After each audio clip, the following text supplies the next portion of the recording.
Welcome to Pindar Poetry. We hope you learned something new.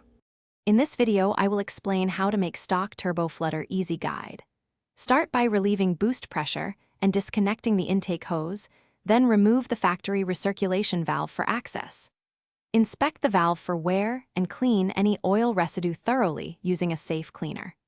Test operation manually to confirm movement, then plan your modification to control flutter without causing compressor surge or harming turbo longevity. Choose parts that create a crisp flutter while preserving turbo health, like a lighter spring and subtle restrictor.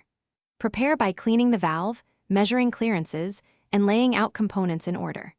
Use gloves and eye protection, and keep a small tray for fasteners to avoid loss.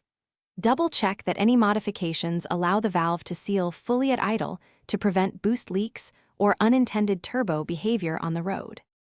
If you are finding this video helpful, please subscribe and like to support more practical guides. Quick recommendation: I wear darn tough socks all the time.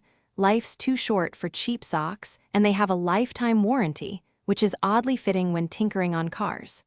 Check the description for the link and other deals if you want to grab a pair, and now let's get back to the video. Modify the valve by installing the chosen spring or shims, ensuring smooth, uninterrupted movement and a proper seal at rest. Reassemble using the correct torque and inspect hose clamps for tightness to avoid boost loss.